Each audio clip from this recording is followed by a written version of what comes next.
guys believe I'm just here to rotate the tires? Having Dwayne Johnson star as Alex Decker really made sense. We wanted the character of Alex Decker to have a dark side and a light side. So I get to steal a car and make a hit? Must be my lucky day.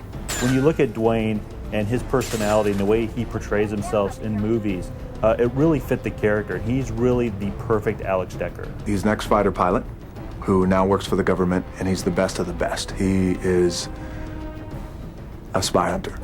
Dwayne's a madman, and I mean that in the most sincere way. Well then, looks like I'll just be kicking your ass in a more hands-on style. He's always gone above and beyond what we've asked him to do and really tried to understand and be part of the process. I love doing motion capturing work because as a gamer myself, it's great to make sure that, you know, the person who they're playing and who they're depicting is that real person. I love that. Right? I do look cool, right? Yeah. Super. Okay, good. When we started the session, we had a very distinct list of stuff that we needed to accomplish. Once we got through that list, that's where Dwayne's personality, that's where his passion really came through. We had this test dummy named Fred that Dwayne got to interact with, and he really started trying to find ways to put as much pain on Fred as possible. How many creative ways can you kill somebody? It sounds really sick, but without, say for example, without a gun, but just hand-to-hand combat. He was like, you know, if I did this, this would probably kill Fred, so this is probably gonna be bitching in the game. And we let him run with it. And he went with it and went with it and went with it, and we really got some good stuff out of him at the end of the day.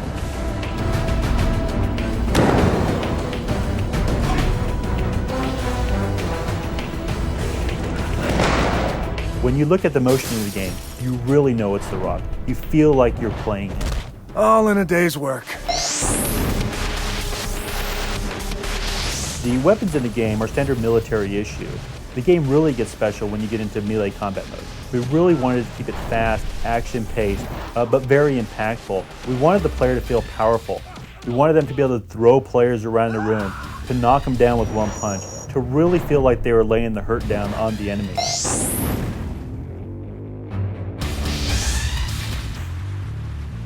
The Interceptor, I'm going to tell you about the Interceptor.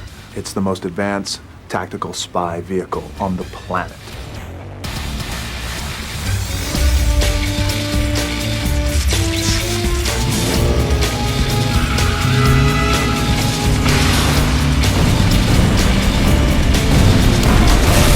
From a car standpoint, it's got the strength of a tank. It's got the speed faster than a Ferrari, and then when it changes into a boat, it's a speedboat. It's the fastest speedboat on water. I mean, it just goes. It's no tugboat. All that other bullshit that they have in other video games, that's a tugboat. Not this one. I mean, it's like flies. And especially when it goes back up on the land, turns into a motorcycle. It's incredible. The main goal when we designed this version of the Interceptor was really go back to the old coin-op days of the original, in which there was all this lateral combat going on. You could smash cars off to the side of the road. You had this really intense, close, body-to-body contact with the vehicle, and that's what we really wanted to get across in this version of Spyhunter. So, tell me, does the rocket launcher come standard with this thing, or is it only an option? One of the most interesting weapons on the Interceptor is the salvo weapon. One of the nice things about the salvo weapon is you're able to target elements or enemies anywhere on the screen, be it a helicopter in the sky, a boat in the water, a turret gun, or a bunkered position on the side of the mountain. You're able to target all those things at once and really keep the gameplay going. The Interceptor is, without a shadow of a doubt, my most viable weapon. It's incredible.